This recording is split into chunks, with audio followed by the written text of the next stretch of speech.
नमस्कार दोस्तों, मैं हूं नीलेश और आप सुन रहे हैं सुनो कहानी हॉरर पॉडकास्ट हिंदी। आज की कहानी है रूहानी मिस्ट्री, एक बेटी की दर्द भरी कहानी। मेरे बहादुर दर्शकों, थ्रिल और चिल्स के एक और रोंगटे खड़े कर देने वाले नए एपिसोड में आपका फिर से स्वागत है। भूत प्रेत, पिशाच और शैतानों की रोमांचक कहानियां आपको इस चैनल पर सुनने को मिलती हैं। अगर आपको ऐसी ही वीडियोस देखना पसंद है तो चैनल को सब्सक्राइब करके अभी हमसे जुड़ जाइए, क्योंकि हमेशा हम ऐसी यूनिक और सस्पेंस से भरी कहानियां लाते रहते हैं, तो कहीं वो आपसे मिस ना हो जाए। तो हेडफोन लगाएं और कमरे की लाइट्स बंद कर लें, क्योंकि डरावनी यात्रा शुरू होने वाली है। तो आइए, ज्यादा समय बर्बाद न करते हुए सुनते हैं आज की यह कहानी, जो सच में बड़ी ही जबरदस्त है, जिसमें इमोशंस, डर और सस्पेंस है, जिसका आपको बेसब्री से इंतजार है। दोस्तों, आज की कहानी में अंत तक बने रहना। ट्रस्ट मी, आपको बहुत मजा आने वाला है, क्योंकि सस्पेंस खतरनाक है जो आपको हिलाकर रख देगा। आज कुछ सालों बाद फिर उन गलियों से गुजरना हुआ तो अनायास ही नजर उस फ्लैट की बालकनी पर चली गई, जहां कुछ सालों पहले चाबी लेने के लिए मैं आवाज लगाया करती थी। 3 नन्ही तितलियां उड़ते हुए आती, छज्जे से लटक कर मुझे देखती और फिर खिलखिलाकर हंस देती। न जाने क्या जादू था उनकी मुस्कान में। मैं भी, चाहे कितनी भी थकी हूं, मुस्कुरा ही देती थी। लेकिन इतने साल बाद आज वहां कोई तितली नहीं दिखी। था तो बस एक सूनापन। मुझे ऐसा लगा मानो आज ऊपर बालकनी में से मासूम निगाहें झांक रही हों, लेकिन हमेशा की तरह दर्द नहीं, आज खुशी थी उन नजरों में। यह कहानी सिर्फ उनकी नहीं, न जाने कितनी ही लड़कियों की है। बात उस समय की है जब मैंने आर्ट्स में डिप्लोमा पूरा किया था। मैं ऑर्डर पर लोगों के लिए पेंटिंग बनाया करती थी और साथ ही बच्चों को पढ़ाया भी करती थी। नए मकान की तलाश में थी जब मिस्टर सिंह से मिली। वह एक प्रॉपर्टी ब्रोकर थे और उनके यहां ऊपर पेंट हाउस खाली था। मेरे पास घर शिफ्ट करने के लिए बस एक दिन था। सुबह से कमरे देखकर परेशान थी। ऊपर से दिल्ली जैसे शहर में अकेली लड़की को कोई कमरा देना भी नहीं चाहता था।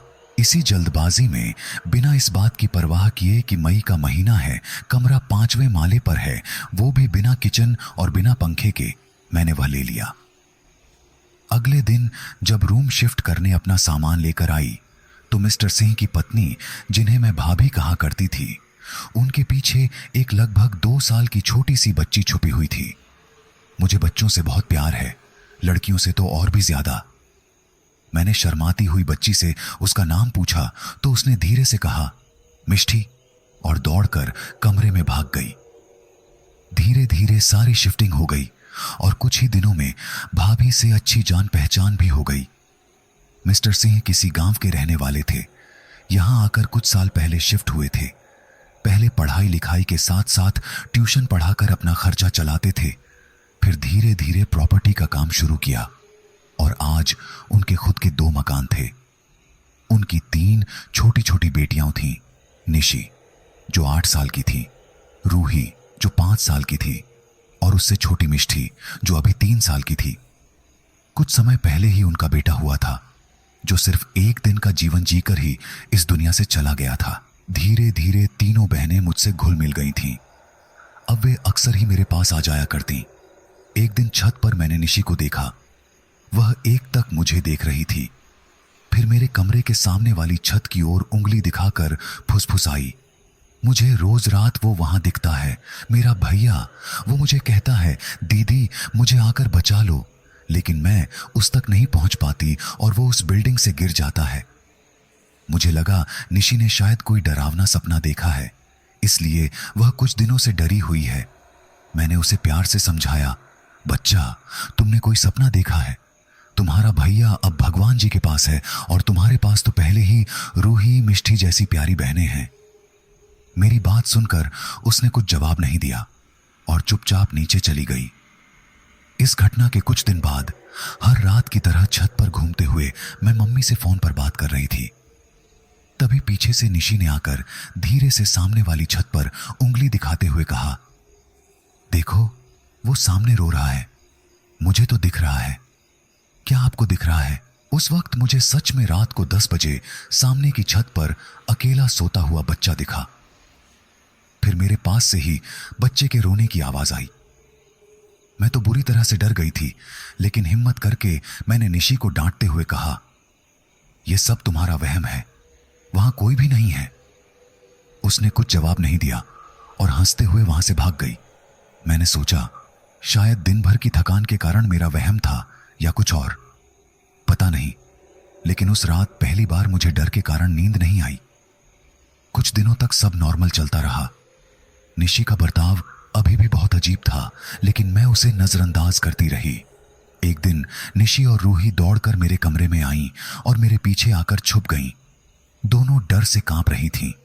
रात के समय में पसीने से तरबतर, आंखें आंसुओं से भरी थीं। मैंने जल्दी से दरवाजा बंद किया और उन्हें पहले शांत करवाया, फिर पानी पिलाकर पूछा, आखिर बात क्या है? तुम दोनों इतनी डरी हुई क्यों हो? निशी की आंखों में फिर आंसू भर आए। वह सुबकती हुई बोली, दीदी, नीचे चाचा आए हैं। वो बहुत गुस्से में हैं और अगर हमें देख लिया तो बहुत मारेंगे। प्लीज हमें बचा लो दीदी। इतना कहकर वह फिर रोने लगी। उस दिन मुझे पता चला कि उन दोनों पर उनके घर में बात बात पर मार पड़ती थी। उनके बड़े पापा, मम्मी, मामा, पापा सब छोटी छोटी गलती पर उन्हें मारते रहते थे। मैं जिस घर में पली बढ़ी थी वहां कन्या को देवी का रूप माना जाता था।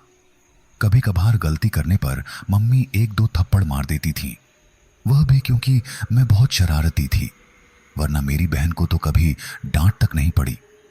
लेकिन जो भी हो, पापा या घर के किसी भी आदमी ने कभी हाथ नहीं उठाया। मेरे लिए यह सब नई बात थी। मन में आया कि मिस्टर सिंह से बात करूं, पर न जाने क्यों मुझे मिस्टर सिंह की आंखों में कभी पिता वाला प्यार दिखा ही नहीं। एक अजीब सी हैवानियत थी, जैसे दोनों बच्चियों को दर्द देने से उन्हें शांति मिलती हो। मुझे यह सब बहुत अजीब लग रहा था, लेकिन मैं और कर भी क्या सकती थी। इसीलिए चुपचाप अपने कमरे में वापस आ गई। एक दिन रात के करीब 12 बज रहे थे। मैं एक पेंटिंग पर काम कर रही थी, तभी बाहर से कुछ आवाजें आईं। दरवाजा खोलने की हिम्मत मुझ में नहीं थी, इसलिए खिड़की से पर्दा हटाकर बाहर देखा। मिष्टी छत से नीचे झांक रही थी। ऐसा लग रहा था जैसे वह किसी से बात कर रही हो, लेकिन छत पर मुझे उसके अलावा कोई और दिखा नहीं। अचानक से वह जोर जोर से हंसने लगी, जैसे कोई उसे गुदगुदी कर रहा हो। यह देखकर मैं बुरी तरह डर गई। मैंने जल्दी से पर्दा लगाया और जाकर सो गई। लेकिन उस रात भी नींद मेरी आंखों से कोसों दूर थी। कई बार हम बच्चों की बातों पर ध्यान नहीं देते और कई बार सब कुछ देखकर भी अनदेखा कर देते हैं, क्योंकि हम किसी मुसीबत में नहीं पड़ना चाहते। लेकिन कई बार हमारी एक नजरअंदाजी किसी की जान की दुश्मन बन जाती है। ऐसा ही कुछ मेरे साथ होने वाला था और मुझे इसकी भनक तक नहीं थी। कुछ दिन हुए होंगे इस घटना को, जब मैं खरीदारी करके आ रही थी। सीढ़ियों पर अचानक से किसी औरत के फूट फूट कर रोने की आवाज आने लगी। मैंने सोचा शायद किसी की टीवी चल रही होगी। वैसे तो उस पूरी बिल्डिंग में सिर्फ मैं और मिस्टर सिंह ही रहते थे। बाकी की तीनों मंजिलें खाली थीं, पर उस समय थकावट की वजह से मैंने ज्यादा ध्यान नहीं दिया। जैसे जैसे मैं सीढ़ियां चढ़ती जा रही थी, रोने की आवाज तेज हो रही थी। जब मैं मिस्टर सिंह के फ्लोर पर पहुंची तो उनके दरवाजे के बाहर एक औरत बैठी थी। चेहरा बालों से ढका हुआ था, धीरे धीरे सिसकियां ले रही थीं। उसके लंबे घने बाल चारों ओर बिखरे हुए थे। रोने की आवाज अब धीमी होती जा रही थी और ऐसा लग रहा था वह कुछ बड़बड़ा रही हो। मुझे अब थोड़ा अजीब लग रहा था और छत पर कमरे तक जाने के लिए उसके पास से निकलने की हिम्मत मुझ में नहीं थी। मैं वापस मुड़कर जैसे ही नीचे जाने वाली थी, उस औरत ने मेरा हाथ पकड़ लिया। मेरी तो मानो धड़कन रुक गई हो। उसके हाथ एकदम ठंडे थे, चेहरा अब भी बालों से ढका हुआ था। उसने डरावनी आवाज में कहा, उन्हें बचा लो, मेरी बच्चियों को बचा लो, वो उन्हें मार डालेंगे। कौन थी वो औरत? क्यों उस घर में सब इतना अजीब था? जानने के लिए बने रहिए कहानी के साथ। इतना कहकर वह फिर जोर जोर से रोने लगी। अचानक ही लाइट चली गई और मुझे जो हाथ अब तक महसूस हो रहा था वह अब वहां नहीं था। मैंने हड़बड़ाहट में फोन का फ्लैश जलाया। सामने जो था उस पर मुझे यकीन ही नहीं हो रहा था। जो औरत मुझसे अभी बात कर रही थी वह वहां नहीं थी, बल्कि उसकी जगह पर कपड़े की एक गुड़िया रखी हुई थी। मेरे लिए ये सब घटनाएं बहुत ही अजीब थीं। पहले मैं इसे अपना वहम मानती रही, पर अब मैं बहुत डरी हुई थी। लेकिन 1 महीने से पहले मैं यह घर खाली नहीं कर सकती थी। किसी को बताती तो वे मुझे पागल समझते, इसलिए मैंने चुप रहने में ही अपनी भलाई समझी। पर मुझे नहीं पता था कि यह मेरे जीवन की सबसे बड़ी गलती थी। जिंदगी बदलने के लिए कुछ पल ही काफी होते हैं। ये बात मुझे इस 1 महीने में समझ आई। उस रात की घटना के बाद से वह औरत हर रात मेरे दरवाजे के बाहर रोती और मदद की गुहार लगाती। कई बार दिल करता कि सब छोड़कर चली जाऊं, लेकिन अपने सपनों को पूरा करने के लिए मुझे दिल्ली में रहना जरूरी था। मेरे पास इतने पैसे भी नहीं थे कि दूसरे फ्लैट में शिफ्ट हो सकूं। अभी कुछ ही दिन बीते थे। मैं पहले ही उस औरत से परेशान थी कि आज रूही रोती हुई मेरे पास आकर बोली, दीदी निशी को बचा लो, दीदी उसे कुछ हो गया है, प्लीज दीदी। मैं जल्दी से उसके साथ नीचे गई। देखा निशी दर्द से तड़प रही थी, सांसें तेज थीं।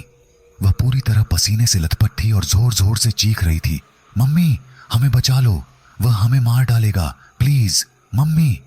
उसकी तेज तेज चीखें पूरे घर में गूंज रही थीं। उसकी नाक से खून बह रहा था।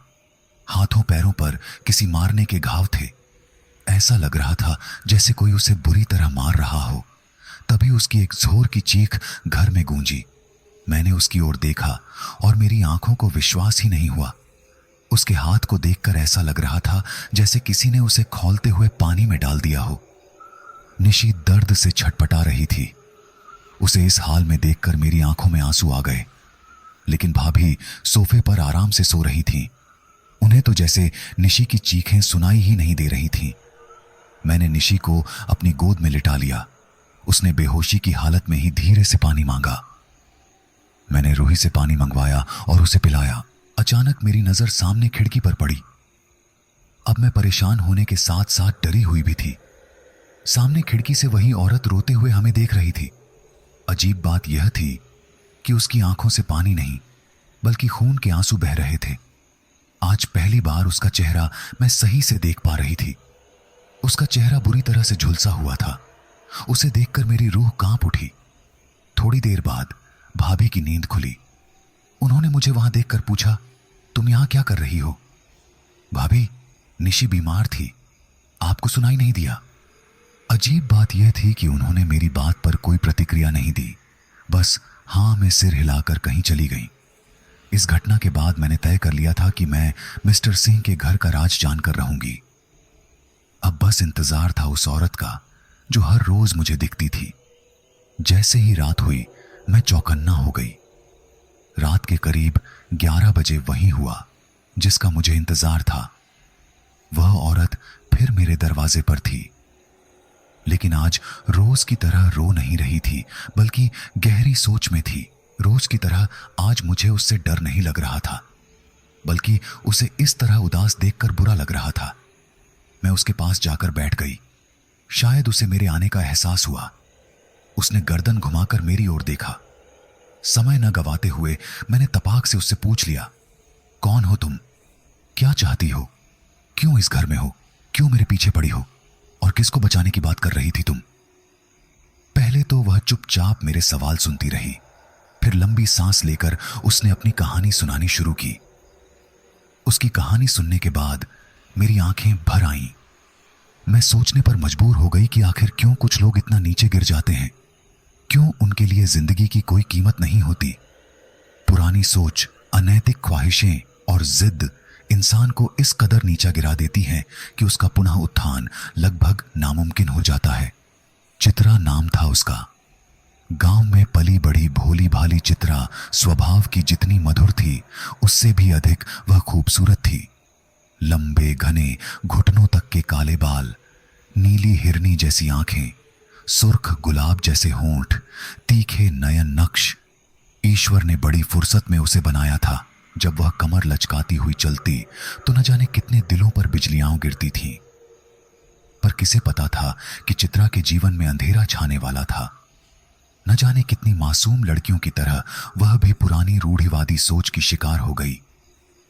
उसके पैदा होते ही उसकी किस्मत लिख दी गई थी। चित्रा का विवाह बचपन में ही मी सिंह के साथ तय कर दिया गया था। उसे पढ़ने लिखने का बड़ा शौक था, लेकिन बापू ने ब्याह की अग्नि में उसके सारे सपनों की आहुति दे दी। चित्रा एक ऐसी तितली थी जो रीति रिवाजों के कांटों में फंसी रह गई। उड़ान भरने से पहले ही उसके पंख तार तार कर दिए गए। चित्रा के 16 साल के होते ही बापू ने उससे 10 साल बड़े मी सिंह के साथ उसका ब्याह करवा दिया और उसे दिल्ली भेज दिया। जाते समय बापू ने चित्रा को हिदायत दी, अब ससुराल ही तेरा घर है। आज इस घर से तेरी डोली उठेगी और ससुराल से अर्थी। बाबुल की गलियों से अपने सुंदर भविष्य के सपने संजोए चित्रा जैसे ही ससुराल पहुंची, उसके तो पैरों तले जमीन खिसक गई। न नई बहू के स्वागत के लिए कोई आया, न ही उसके आने की कोई तैयारियां की गई थीं। थोड़ी देर में एक काले वस्त्रों में सजी हुई स्त्री आई। होठों पर खून जैसी लाल लिपस्टिक, आंखों में गहरा काला काजल, माथे पर काले रंग की बड़ी सी बिंदी। दिखने में वह स्त्री भले ही खूबसूरत हो, लेकिन उसके चारों ओर एक खतरनाक आभा थी। पायल छनकाती हुई वह स्त्री आई और मी सिंह से लिपट गई। थोड़ी देर बाद चित्रा पर एक नजर डालकर वह बोली, लड़की तो बड़ी सुंदर लाए हैं सिंह साहब, सब लोग खुश हो जाएंगे इसे देखकर। फिर चित्रा के चेहरे को हाथों में दबाते हुए बोली, हम तुम्हारी मालकिन हैं, सिंह साहब की पत्नी अर्चा। तुम्हें सिंह साहब भले ही पूरे रीति रिवाजों के साथ ब्याह कर लाए हैं, लेकिन यह सब सिर्फ एक ढोंग है, दिखावा है। तुम्हें इस घर में एक मकसद से लाया गया है। अपने नाखून चित्रा के गालों में गड़ाते हुए उसने कहा, जाओ रसोई में जाकर अपना बोरिया बिस्तर रखो। इसके बाद वह मी सिंह के साथ अंदर चली गई। चित्रा दिन भर रोती रही, पर अब किस्मत पर रोने के अलावा वह कर भी क्या सकती थी। जैसे ही रात हुई, अर्चा उसके पास आई और उसे दुल्हन के वेश में सजने को कहा। बेचारी चित्रा भी क्या करती, चुपचाप राजा की बात मानकर श्रृंगार करने लगी। जैसे ही वह तैयार हुई, अर्चा उसे सुहाग सेज पर ले गई। जैसे ही कमरे के दरवाजे बंद हुए, चित्रा की चीखें पूरे घर में गूंज उठीं। अर्चा को इन चीखों से कोई फर्क नहीं पड़ा। उसके चेहरे पर एक कुटिल मुस्कान थी जो किसी बुरी घटना का संकेत दे रही थी। दिन बीतते गए, हफ्ते बीतते गए, लेकिन चित्रा की किस्मत पर छाए अंधकार के बादल और घने होते गए। जिस घर में वह बहू बनकर आई थी, वहां नौकरानी बनकर रह गई। दिन भर आर्चा उससे काम करवाती और रात को उसे सजाकर उपभोग की वस्तु बना देती। चित्रा को इस घर में सब कुछ बड़ा अजीब लगता था। इस मकान के दूर दूर तक कोई और मकान नहीं था। पूरा घर लाल और काले रंग से पुता हुआ था। घर में न सुकून था न शांति। उस घर में कुल 5 सदस्य थे, मी सिंह, उनके बड़े भाई, उनके छोटे भाई अर्चा और चित्रा। लेकिन कोई भी काले रंग के अलावा दूसरा रंग पहनता ही नहीं था। मिस्टर सिंह के दोनों भाई चित्रा को गंदी नजरों से देखते थे। कभी कभी वे उसे छूने की कोशिश भी करते। धीरे धीरे चित्रा को खुद से ही घृणा होने लगी थी। वह बस इस सब से आजाद होना चाहती थी, पर उसे क्या पता था कि उसके जीवन में अंधेरा आना अभी शुरू ही हुआ है। एक रात जब चित्रा सो रही थी, उसे बाहर किसी के आने की आहट सुनाई दी। उसकी नींद खुल गई और बिना कुछ सोचे समझे वह चुपचाप बाहर निकलकर उस परछाई के पीछे चल दी। भोली भाली चित्रा को क्या पता था कि यह उसकी जिंदगी की सबसे बड़ी गलती साबित होगी। वह परछाई लाल दरवाजे के पीछे गायब हो गई। चित्रा उस लाल दरवाजे के बाहर असमंजस में खड़ी थी। यह वही लाल दरवाजा था जिसके अंदर न जाने की उसे सख्त हिदायत दी गई थी। धीरे से उसने बिना किसी आवाज के दरवाजा हल्का सा खोला और दरार से अंदर झांकने लगी। अंदर कमरे में चारों ओर अंधेरा था। जो थोड़ी बहुत रोशनी आ रही थी वह भी हवन कुंड से आ रही थी। कमरे में कोई आदमी किसी दूसरी भाषा में जोर जोर से मंत्र उच्चारण कर रहा था। साथ ही किसी औरत के जोर जोर से हुंकार भरने की आवाज भी आ रही थी। चित्रा ने थोड़ा और ध्यान से देखा तो उसकी आंखें फटी की फटी रह गईं।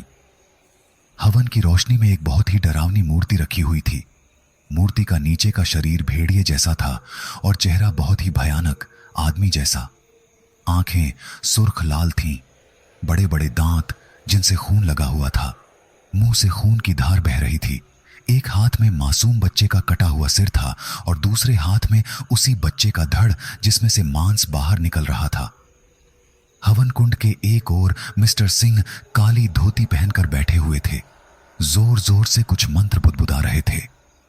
उनकी आंखों की पुतली सफेद पड़ चुकी थी, आंखें ऊपर उठी हुई थीं, चेहरे पर कुटिल मुस्कान थी और न जाने किस भाषा में वे मंत्र पढ़ रहे थे। तभी चित्रा की नजर दूसरे कोने में बैठी औरत पर पड़ी।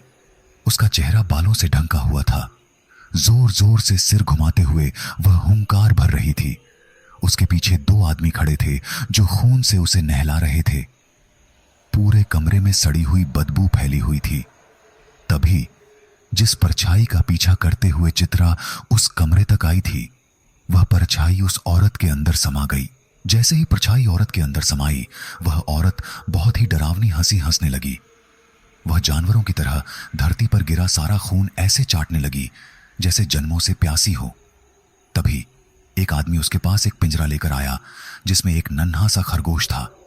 उस औरत ने जैसे ही उसे देखा, जोर जोर से हंसने लगी। कुछ बड़बड़ाते हुए उसने खरगोश को हाथ में उठाया और एक ही झटके में उसका सिर धड़ से अलग कर दिया। अब वह औरत अपने चार पैरों पर थी और किसी जंगली जानवर की तरह उस खरगोश को खा रही थी। उसका पूरा चेहरा खून से सना हुआ था। उसने एक नजर चित्रा की ओर देखा। चित्रा का तो उस दृश्य को देखकर चीख निकल गई। उसकी आंखों के आगे अंधेरा छा गया और वह वहीं गिर पड़ी। सुबह जब उसकी आंख खुली तो उसे लगा कि उसने कोई डरावना सपना देखा है। खुद पर ही हंसते हुए वह रोज की तरह काम करने के लिए उठी, लेकिन जैसे ही उठी उसके दाहिने पैर और हाथ में जोर का दर्द उठा। उसने देखा कि उसके हाथ और पैर पर धीरे धीरे काले निशान बनते जा रहे थे, जैसे कोई मकड़ी अपना जाल उसके शरीर पर बना रही हो। वह कुछ सोच और समझ पाती इससे पहले ही उसे उल्टी आने लगी। मुंह हाथ धोकर जब वह बाथरूम से बाहर निकली तो उसे लगा कि शायद उसने कल कुछ उल्टा सीधा खा लिया होगा। आखिरी बार महीना से कब हुई थी तू? पीछे से अचानक आई आवाज सुनकर चित्रा बुरी तरह डर गई। पीछे मुड़कर देखा तो रोज की तरह काले रंगों में सजी रचा आंखें तरेर कर उसे देख रही थी। तभी मानो किसी ने चित्रा को नींद से जगा दिया हो। रात भर के सारे दृश्य उसकी आंखों के सामने घूमने लगे। उसने जैसे तैसे खुद को संभाला और रचा को उस पर शक न हो, इसलिए ऐसा बर्ताव करने की सोची जैसे कुछ हुआ ही नहीं। जी मालकिन, 2 महीने पहले।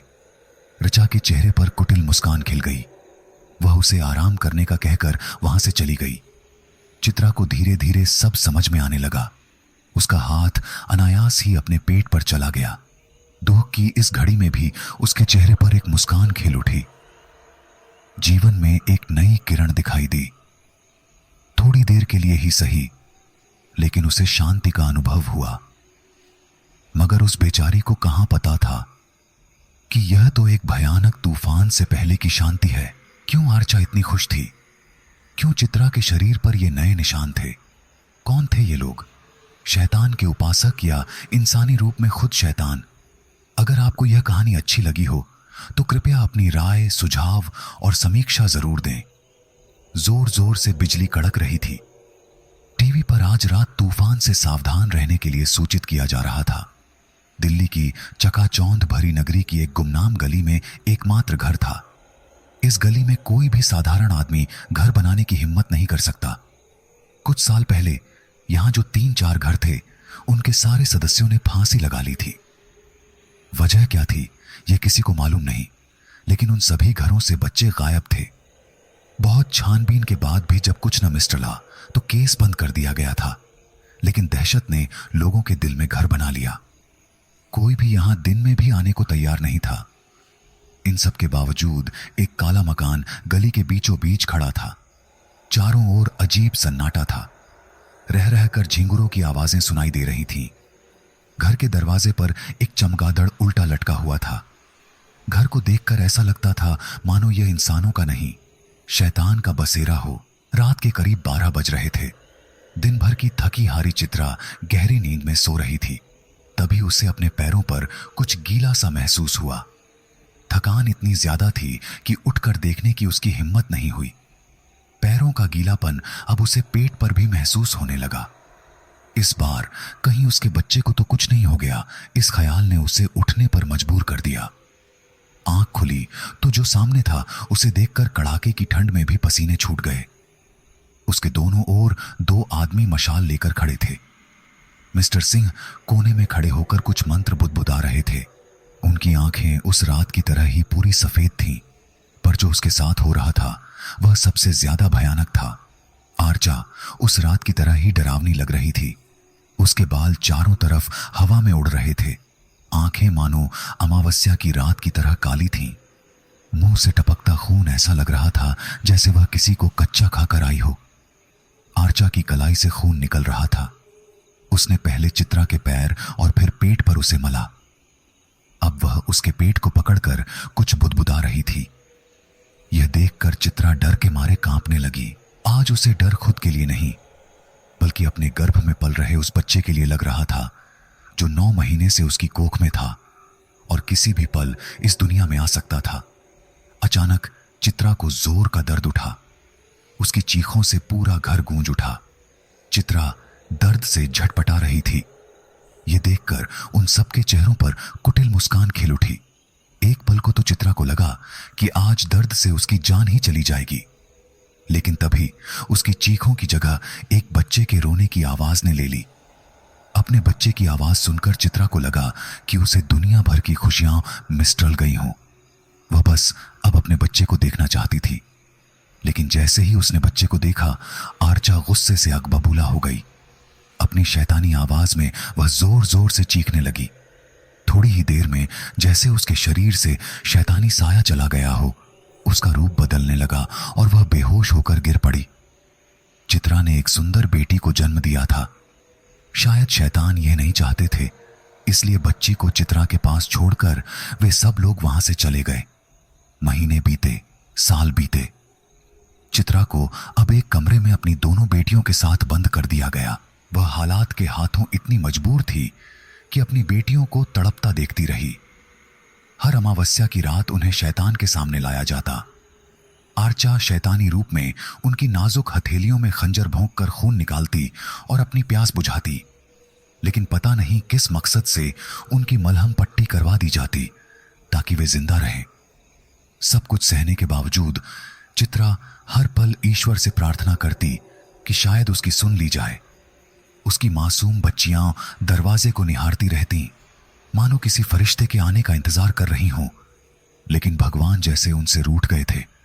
चित्रा ने वक्त के साथ समझौता कर लिया था, लेकिन एक मनहूस रात, अमावस्या की वह अंधेरी रात आई जिसने शैतान के उपासकों को खुश कर दिया। उस रात चित्रा अपनी तीसरी संतान को जन्म देने वाली थी। यह बच्चा भी शैतान की दासी बनने वाला था। बारिश इस तरह हो रही थी जैसे कायनात उन मासूमों के लिए मातम मना रही हो। कुत्ते रो रहे थे, मगर आज चित्रा की आंखों में एक भी आंसू नहीं था। उसकी दोनों बेटियां सजाकर हवन कुंड के पास बिठा दी गई थीं। दोनों मासूमों को नहीं मालूम था कि आज उनके साथ क्या होने वाला है। जैसे ही चित्रा ने अपने तीसरे बच्चे को जन्म दिया, अर्चा गुस्से से पागल हो गई। आज तक जो भी चित्रा ने देखा था वह सब इस रात के आगे कुछ भी नहीं था। उसने तीसरी बार भी बेटी को ही जन्म दिया था। आर्चा और मिस्टर सिंह को एक नवजात लड़का चाहिए था जिसकी बलि चढ़ाकर वे अपनी इच्छाएं पूरी कर सकें, लेकिन शायद ईश्वर उनकी नापाक इच्छाएं पूरी नहीं होने देना चाहता था। इधर चित्रा अपनी बेटी के लिए दुआएं मांग रही थी, उधर अपनी आखिरी उम्मीद को खोते देख रचा पागल हो उठी। उसने आव देखा न ताव और शैतान के हाथ में लगी तलवार से चित्रा की दोनों बेटियों के टुकड़े टुकड़े कर दिए। उन मासूमों को तो चीखने तक का मौका नहीं मिस्टर ला। आर्चा के सिर पर शैतान बुरी तरह हावी था। उसने उन मासूमों के रक्त से स्नान किया और जोर जोर से पागलों की तरह चीखने चिल्लाने लगी।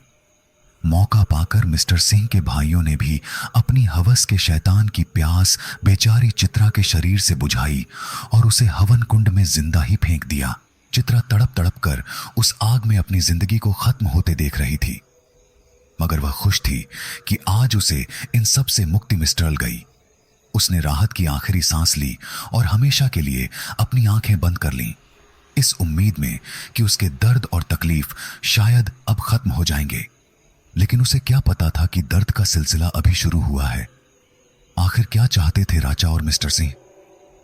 निशी और रूही अगर जिंदा थीं तो चित्रा की बेटियां कौन थीं? चित्रा क्यों आज भी तड़प रही थी?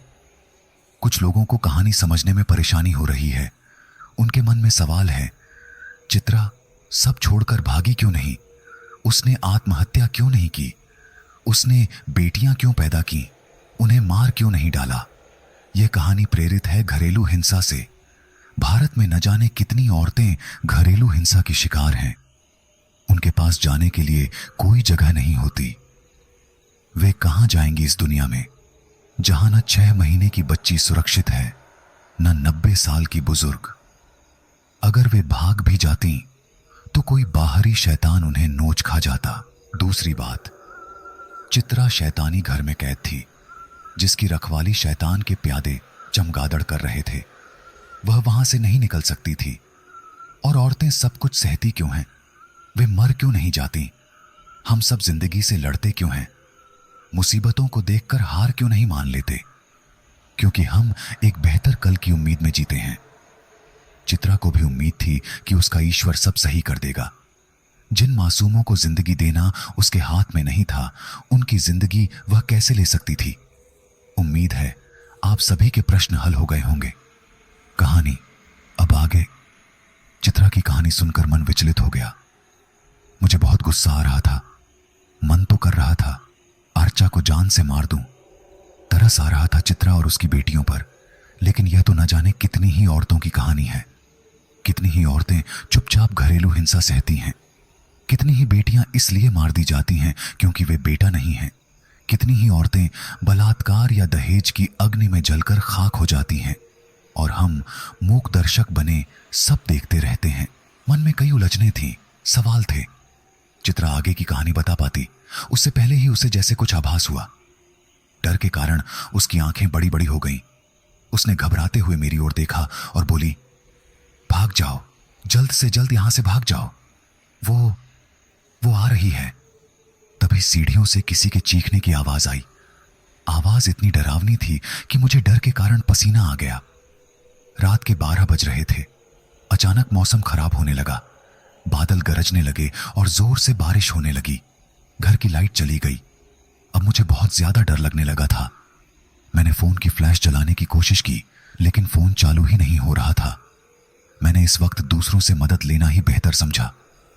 जल्दी से छत पर पहुंचकर मैंने जोर जोर से मदद के लिए चिल्लाना शुरू कर दिया। किसी भी तरफ से कोई जवाब नहीं मिस्टल रहा था। सीढ़ियों से फिर चीखने की आवाज आई। इस बार मैं दौड़कर अपने कमरे में चली गई। जल्दी से सारे खिड़की दरवाजे बंद किए और सोफे के पास छुपकर बैठ गई। डर के कारण आंखों से आंसू रुकने का नाम ही नहीं ले रहे थे। मन ही मन ईश्वर को याद कर रही थी। अचानक दरवाजे पर ऐसी आवाज आने लगी जैसे कोई दरवाजे पर नाखून मार रहा हो। मेरी दिल की धड़कन तेज होती जा रही थी कि अचानक से आवाज आना बंद हो गई। मेरी सांस में सांस आई ही थी कि तभी एक जोर की आवाज हुई और दरवाजा टूट कर गिर गया। कोई जानवरों की तरह 4 पैरों पर चलकर कमरे के अंदर आया। डर और घबराहट से मुझे रोना आ रहा था। आर्चा डरावनी आदमी जैसी आवाज में बोली, कहां छिपी है? ऐ लड़की, बाहर निकल। आंखें बंद करके मैं बस किसी चमत्कार के होने का इंतजार कर रही थी। धीरे धीरे ऋचा मेरे करीब आती जा रही थी। अंधेरे में मुझे कुछ भी दिखाई नहीं दे रहा था कि अचानक ही लाइट आ गई। पर जो मेरे सामने था उसे देखकर लगा कि काश लाइट आती ही नहीं। मेरी आंखों के सामने जो था मुझे उस पर यकीन ही नहीं हो रहा था। अर्चा अपने हाथों और पैरों पर किसी जानवर की तरह बैठी हुई थी। उसके बाल चोटी में बंधे हुए थे और उसकी चोटी किसी नागिन की तरह जमीन पर लौट रही थी। उसकी आंखें बिल्कुल काली थीं। वह एक डरावनी हंसी हंस रही थी। उसके सारे दांत काले पड़ गए थे, मानो इतने सालों से जो खून वह पी रही थी वह सड़कर जम गया हो। उसने गर्दन टेढ़ी करके मुझे देखा और फिर जोर जोर से हंसने लगी। मुझे उस वक्त अपने जीवन की सारी गलतियां याद आने लगी। मम्मी पापा को याद किया तो मां की सिखाई सीख भी याद आ गई। ईश्वर भी उसी की मदद करता है जो खुद की मदद करता है। इस दुनिया में ऐसी कोई ताकत नहीं है जो तुम्हें हरा सके। बस जरूरत है तो उस जीत की ओर एक कदम बढ़ाने की। उस एक पल में एहसास हुआ कि चित्रा की मदद क्यों किसी ने नहीं की, क्योंकि उसने कभी इन शैतानों के खिलाफ आवाज उठाने या लड़ने की कोशिश नहीं की। सारी जिंदगी वह उम्मीद की किरण का इंतजार करती रही, लेकिन यह समझ नहीं पाई कि वह खुद ही उम्मीद की किरण बन सकती है। मेरे पास लड़ने का हौसला तो था, लेकिन एक शैतान से कैसे लड़ूं, इस सवाल का जवाब अभी भी तलाशना बाकी था। इससे पहले कि मैं कुछ सोचती, आर्चा ने लपक कर मेरी गर्दन पकड़ ली, पर जैसे किसी ने उसका हाथ जला दिया हो, वह दूर जाकर गिर पड़ी और डरी हुई नजरों से मेरी ओर देखने लगी। यह सब देखकर मुझे भी समझ नहीं आया कि आखिर हुआ क्या। गले पर नजर पड़ी तो मां दुर्गा का लॉकेट चमक रहा था, जो मुझे बचपन में कंजकों में मिस्टरला था। उस पल समझ में आया कि मैं स्त्री हूं, मैं आदि शक्ति हूं। कोई पुरुष या शैतान मुझसे बड़ा कैसे हो सकता है। इतने वर्षों तक मैंने खुद पर इन्हें काबू करने दिया, बस अब और नहीं। अब हर स्त्री को जरूरत है अपनी रक्षा खुद करने की। जो हाथ उठाए उसके हाथ काट दो, जो इज्जत तार तार करने की कोशिश करे उसे ऐसा फिर करने लायक ही मत छोड़ो।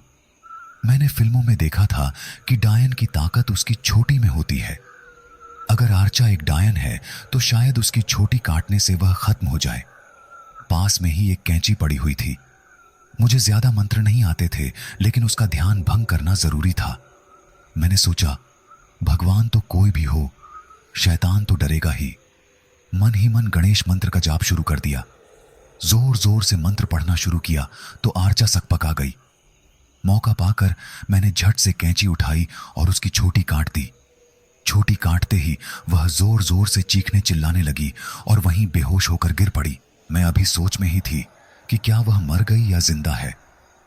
तभी पीछे से आवाज आई, इतने सालों से शैतान की पुजारिन इतनी जल्दी नहीं मर सकती। यह अभी बेहोश है। कितने समय के लिए यह मैं नहीं जानती, लेकिन हमें सबसे पहले निशी और रूही को आजाद कराना होगा। बाकी के लोग अभी ध्यान में मग्न हैं। सुबह के 5 बज रहे हैं। ब्रह्म मुहूर्त में ये लोग कमजोर हो जाते हैं। ईश्वर का नाम लेकर बस उन दोनों को आजाद करवा दो और यहां से चली जाओ। इसे हम खत्म नहीं कर सकते, लेकिन अब इसे और कोई बलि नहीं मिस्टर लेगी। मेरे पास समय बहुत कम था। मुझे निशी और रूही को ढूंढना था, लेकिन मुझे यहां से निकलना नहीं था, बल्कि इस घर और इसमें कैद सभी को हमेशा के लिए आजाद कराना था। मैं मूक दर्शक बनकर नहीं देख सकती थी। मन ही मन अर्चा के जीवन के सारे राज जानकर उसे खत्म करने का निश्चय मैंने कर लिया था। लेकिन क्या सब इतना आसान होगा? क्या आर्चा मुझे मेरे मकसद में कामयाब होने देगी? मिस्टर सिंह, क्या वह भी शैतान है या सिर्फ आर्चा के जादू के वश में है? जल्द पता चलेगा। बने रहिए हमारे साथ। कहानी कैसी लग रही है कृपया अपनी राय दें। वक्त का भी अपना अलग ही खेल है। जब किसी का इंतजार हो तो यह कटता नहीं, और जब कोई जाने वाला हो तो यह रुकता नहीं। बात यहां जिंदगी और मौत की थी। घड़ी की सुइयां अपनी रफ्तार से आगे बढ़ रही थीं। बारिश अभी भी ऐसे गिर रही थी मानो किसी बात का मातम बना रही हो। मैं मिस्टर सिंह के फ्लैट में उलझन में खड़ी थी। आज से पहले मैं कभी यहां नहीं आई थी। मेरे सामने 5 लाल दरवाजे थे। हर दरवाजे पर एक अलग निशान बना था। किसमें क्या था मैं नहीं जानती थी। डर भी लग रहा था, न जाने क्या आगे मेरा इंतजार कर रहा होगा। मन ही मन भगवान का नाम लिया और सबसे पहले उस लाल दरवाजे के अंदर जाना ही मैंने सही समझा, जिस पर 2 चमगादड़ के निशान बने हुए थे। कमरे के अंदर घुसते ही मुझे चारों ओर अंधेरा मिस्टरला। जो थोड़ी बहुत रोशनी आ रही थी वह भी कमरे में जल रही एक छोटी मोमबत्ती से थी। इतने अंधेरे में कुछ भी ढूंढ पाना नामुमकिन था, इसलिए लाइट के स्विच ढूंढना मैंने शुरू कर दिया। जैसे ही लाइट ऑन हुई, फिर एक बार मेरे आगे जो था उसने मुझे उलझन में डाल दिया। निशी छत पर उल्टी लटकी हुई थी। उसकी आंखें बंद थीं। उसके आसपास कुछ चमगादड़ उड़ रही थी। कमरे में बच्चों के रोने की आवाजें जोर जोर से आ रही थीं। जो कुछ मेरे सामने था मुझे डर जाना चाहिए था, लेकिन इतने दिनों से जो मेरे साथ हो रहा था और जो चित्रा के साथ हुआ था, उसके सामने यह सब कुछ भी नहीं था। मुझे अब तक इतना तो पता चल गया था कि यह एक शैतानी घर है, तभी यहां आसपास कोई भी नहीं रहता। इतने सालों तक शैतान की पूजा करने के बाद आर्चा क्या क्या कर सकती है, यह मेरी सोच से भी परे था। फिलहाल वक्त कम था। निशी छत से उल्टी क्यों लटकी थी, मुझे समझ नहीं आ रहा था। क्या करना है, कैसे करना है? डर के कारण कुछ भी नहीं सूझ रहा था। मैं हैरानी और उलझन में खड़ी आगे क्या करना है, यही सोच रही थी। तभी आर्चा की गुड़िया, जिसे मैं अपने साथ ले आई थी, बोल पड़ी। वह निशी नहीं है, निशी की रूह है। आर्चा ने सबकी रूह को गुड़ियों से बांध कर रखा है। उस दिन मिस ट्रस्टी ने खेलते खेलते मुझे सीढ़ियों पर छोड़ दिया था, इसलिए ही मैं तुमसे मिस्ट्रल पाई। मेरी गुड़िया जब तक तुम्हारे पास है, वह मेरी रूह को कब्जे में नहीं कर पाएगी। हमें निशी और रूही की गुड़ियों को ढूंढकर उन्हें मंदिर में माता के कदमों में रखना होगा, तभी उनकी आत्मा आजाद हो पाएगी। सुबह होने से पहले तुम्हें यहां से निकलना होगा। मेरी गुड़िया को इसी घर में छोड़ देना, जिससे आर्चा को मैं कुछ देर उलझाए रखूंगी। अब इस घर में मैं किसी और की बलि नहीं चढ़ने दूंगी। मुझे खुशी थी कि इतने सालों तक चुप रहने के बाद आखिरकार चित्रा ने अपनी बेटियों के लिए कुछ तो कदम उठाया, लेकिन यह सब सोचकर वक्त नहीं गंवाना था। मुझे निशी की गुड़िया को ढूंढना था। चारों ओर नजर दौड़ाई, लेकिन गुड़िया कहीं नजर ही नहीं आ रही थी।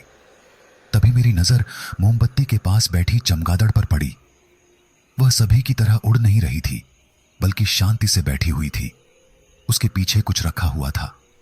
अपने हाथ में माता रानी का लॉकेट लेकर मैं जैसे ही उस ओर बढ़ी, बाकी की सभी चमगादड़ मेरी ओर बढ़ने लगी और तेज तेज चीखने लगी, मानो मुझे पास आने के लिए ललकार रही हो। डर के कारण मेरी तो चीख तक नहीं निकल रही थी। डरो मत, ये तुम्हारा डर सूंघ लेती हैं। ये उन लोगों की तरह होती हैं जो ये जानकर कि तुम कमजोर हो, तुम्हारे डर का, कमजोरी का फायदा उठाते हैं। यहां तुम्हें मन ही मन खुद को मजबूत बनाना होगा। जब तुम डरोगी ही नहीं तो दुनिया कैसे तुम्हारा फायदा उठा पाएगी? चित्रा ने उदास होते हुए मुझसे कहा। चित्रा की बातों से मुझे एहसास हुआ कि कितनी बेरहम है दुनिया। औरत को सिखाती है तू कमजोर है, फिर उसी कमजोरी का फायदा उठाती है। हम भी नहीं समझ पाते कि जब इस दुनिया को अस्तित्व दे सकती है एक औरत, तो वह कमजोर कैसे? अब मुझे डर नहीं लग रहा था, एक अलग ही ऊर्जा महसूस हो रही थी मुझे।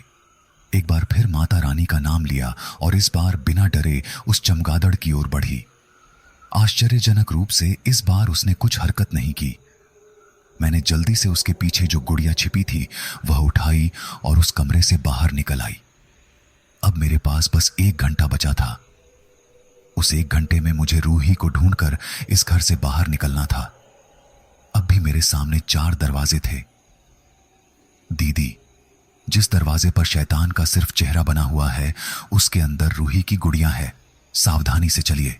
इस कमरे के पास वाले कमरे पर एक नवजात बच्चे का चित्र बना हुआ था, जिसके मुंह से खून निकल रहा था। ठीक उसके ही पास में एक दरवाजे पर शैतान का चेहरा बना हुआ था। दरवाजा खोलते ही एक बार फिर खौफ से मेरा परिचय हुआ। कमरे में हल्की सी रोशनी थी। उस रोशनी में बीचों बीच रूही बैठी थी। उसकी गुड़िया उसके ही हाथ में थी। रूही खून से पूरी लथपथ थी। उसके मुंह से खून की धार निकल रही थी। गौर से देखा तो यह खून उसका नहीं था। वह कुछ चबा रही थी, जिसका खून उसके मुंह से टपक रहा था। उसकी आंखें निशी की तरह ही बंद थीं। हाथों में एक मुर्गे का शरीर था। शायद उसकी गर्दन ही वह चबा रही थी। लेकिन यह तो रूही की आत्मा थी, तो वह यह सब कैसे कर रही थी? एक बार फिर कई सवाल मुझे परेशान कर रहे थे। कमरे में खून ही खून भरा हुआ था। टप टप छत से कुछ गिर रहा था। खून में न जाने कितने बच्चों की लाश तैर रही थी। यह सब देखकर मेरा मन घबरा रहा था। तभी चित्रा बोल उठी, रूही की आत्मा हम दोनों की रूह से ज्यादा कमजोर है। वह मासूम है, अच्छाई बुराई नहीं जानती है, इसलिए आर्चा ने उसे लालच देकर धीरे धीरे बुरी आत्मा में बदलना शुरू कर दिया है। इसलिए वह कुछ कुछ शैतानों जैसी हरकतें करने लगी है। एक बार जिस घेरे में वह है, अगर उससे बाहर निकल आएगी तो उसके मन से बुराई भी निकल जाएगी। लेकिन कैसे मैं उसे आजाद करवाऊं? अब जल्दी से रूही के पास जाकर मैंने गोल घेरे को साफ किया और रूही को उस गोले से आजाद कर दिया। बाहर जाने से पहले एक और काम मुझे करना था। थोड़ी देर के लिए उन तीनों की गुड़ियों को सुरक्षित जगह पर रखकर एक और काम पूरा किया और उनके साथ इस नरक से बाहर चल दी। अब रूही, निशी दोनों की गुड़िया मेरे पास थी। अब बस इस घर से जल्द हमें निकलना था। इस जल्दबाजी में मैं मिस्टर अष्टी को भूल ही गई थी। दरवाजे के करीब पहुंचते पहुंचते ही पीछे से आवाज आई, दीदी। मुड़कर देखा तो अर्चा जाग चुकी थी। उसके चेहरे पर गुस्सा साफ साफ दिखाई दे रहा था। उसके एक हाथ में मिस्टर अष्टी थी। आंखें अभी भी बिल्कुल काली थीं। चेहरा वहीं खौफनाक बल्कि गुस्से से लाल हो रहा था। पास में खड़ी बेचारी मिस्टर अष्टी डर से थर थर कांप रही थी। आर्चा के पीछे मिस्टर सिंह और उनके दोनों भाई भी खड़े थे। निशी, चित्रा, रूही की गुड़ियों के साथ साथ आत्माएं भी अब मेरे साथ ही खड़ी थीं। निशी, रूही डर के कारण मेरे पीछे छिप गईं। चित्रा अपनी बेटी को दर्द में देखकर तड़प पड़ी। एक रूह ही सही, लेकिन थी तो एक मां ही। जिस भी परिस्थितियों में उसने बेटियों को जन्म दिया हो, वह अपनी बेटियों के लिए यह सब बिल्कुल नहीं चाहती थी। उसके वश में होता तो उन्हें इस नरक में आने ही नहीं देती। लेकिन क्या करती, मजबूर थी वह। चुपचाप उस हवन कक्ष में चलो, वरना अंजाम बिल्कुल भी अच्छा नहीं होगा। आर्चा ने अपनी शैतानी आवाज में हमें धमकी देते हुए कहा, नहीं, हमारा जो अंजाम होगा वो होगा। तुम यहां से चली जाओ, ये लोग तुम्हें भी मेरी तरह कैद कर लेंगे। चित्रा ने आंखों में आंसू भरते हुए कहा, मैं यहां से कहीं नहीं जाऊंगी। जाएंगे तो ये इंसानों की दुनिया है। ईश्वर ने इसे इंसानियत के लिए बनाया है। तुम जैसे शैतानों की इसमें कोई जगह नहीं है। आज न मैं कमजोर हूं न चित्रा। मैं मूक दर्शक बनकर देखती नहीं रहूंगी। मुझे पता है मेरे नक्षत्र कुछ ऐसे थे कि मेरी बलि देकर तुम इन सभी की आत्माओं को शैतानी बना देती। तुम इस घर में कैद हो आर्चा, लेकिन तुम निकलना चाहती हो। तुम बचपन से ही महत्वाकांक्षी थी। तुम्हें ज्यादा की लालसा थी।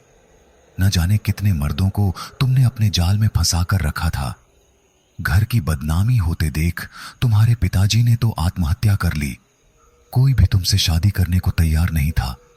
मिस्टर सिंह तुमसे प्यार करते थे, इसलिए तुमसे शादी करके यहां ले आए। पर वो भी तुम्हारी ख्वाहिशें पूरी नहीं कर सके। उनका प्यार तुम्हारे लिए कभी मायने ही नहीं रखता था।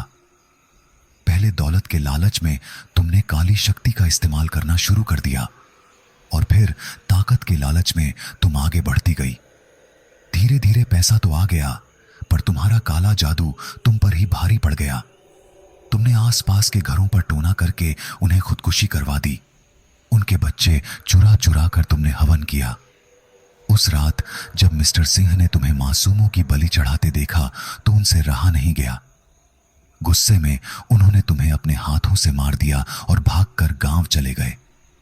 वहां जाकर चित्रा से उनकी शादी हुई। सब कुछ उनके लिए अब सही था, इसलिए वापस यहीं आ गए। उन्हें क्या पता था कि तुम तो मर गई, लेकिन तुम्हारी रूह अभी भी जिंदा थी और उनके भाइयों को अपना गुलाम बनाकर उनका इंतजार कर रही थी। उनके यहां कदम रखते ही तुमने उन्हें अपने वश में कर लिया था। चित्रा को देखकर तुम्हें लगा कि इंसानी न सही, शैतानी दुनिया में ही तुम अब भी ताकत के लालच में सब कर रही हो। बस करो आर्चा, और कितनी जाने लोगी। तुम्हें एक विशेष नक्षत्र की कन्या की बलि देनी थी, लेकिन ईश्वर का खेल तो देखो। निशी, रूही और मिस्टर अष्टी तीनों ही उस दिन पैदा होते हुए भी उस नक्षत्र में नहीं हुई। बस करो आर्चा, और कितना नीचे गिरोगी।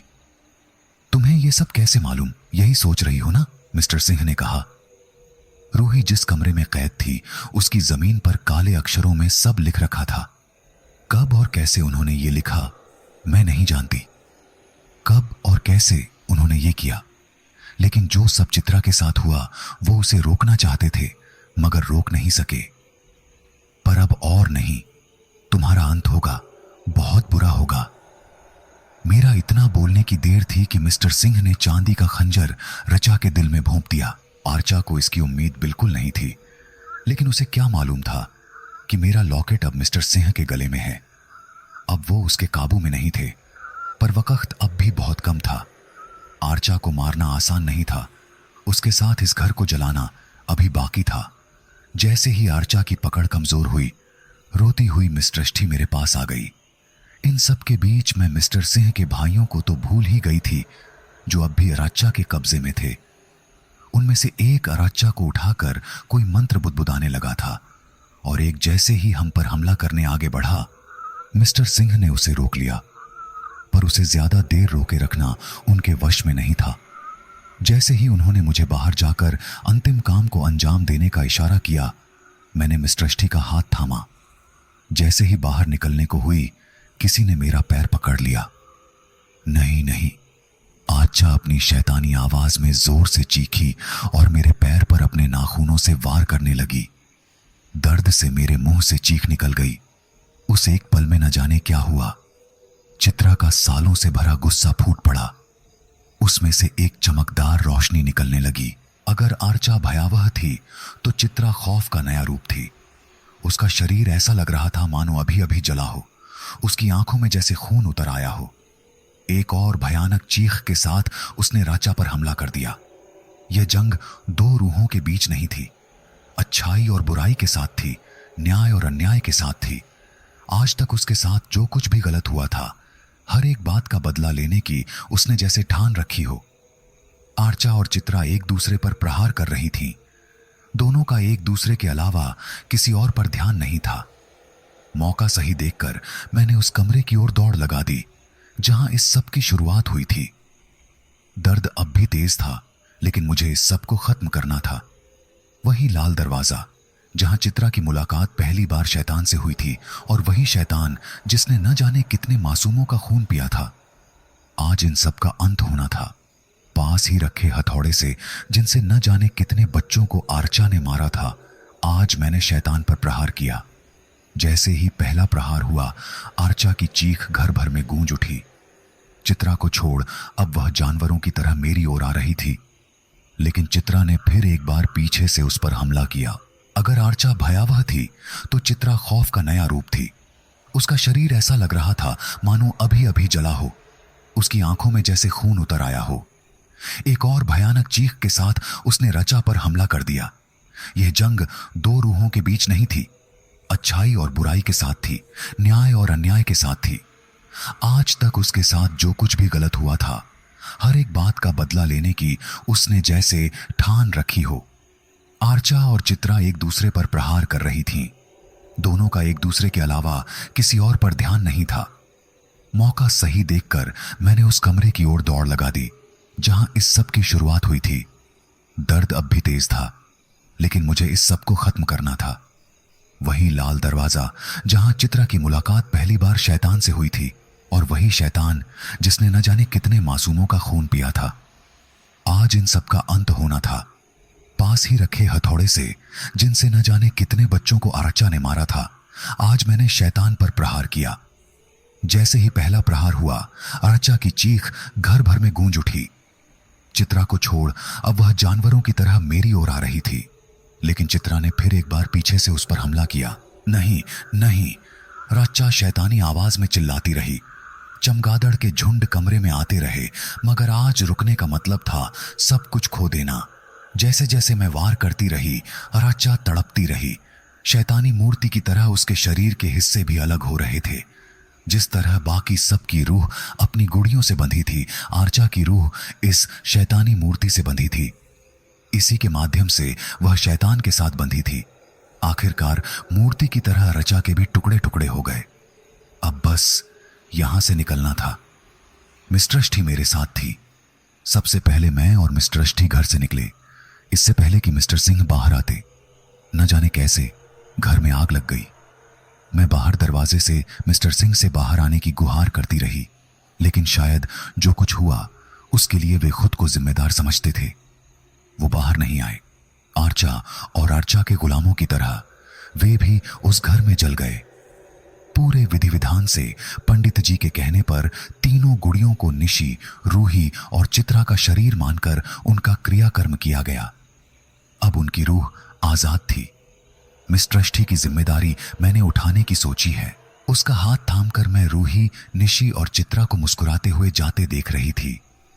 खुशी थी कि वो तीनों आजाद थीं, लेकिन दुख था कि न जाने उनके जैसी कितनी बेटियों की रूह आज भी शोषण सह रही है। न जाने वो कब आजाद होंगी, कब इंसानियत जुर्म की शैतानी ताकतों पर भारी होगी। एक बेटी की रूह कहानी का यह अंत है। उम्मीद है आप सभी को पसंद आएगी। तो दोस्तों, ये कहानी यहीं पर समाप्त होती है। आप लोगों को मेरी कहानी कैसी लगी मुझे कमेंट में जरूर बताइए। अगर आपको पसंद आई हो तो वीडियो को लाइक करके अगली नई कहानी का पता चलने के लिए चैनल को जरूर सब्सक्राइब कर दें। हमें और हमारी चैनल को अपना प्यार देने के लिए धन्यवाद। और इस वीडियो को जितना हो सके उतना शेयर करें। तो मिलते हैं आपसे अगली वीडियो में। कहानी कैसी लगी जरूर बताना। धन्यवाद।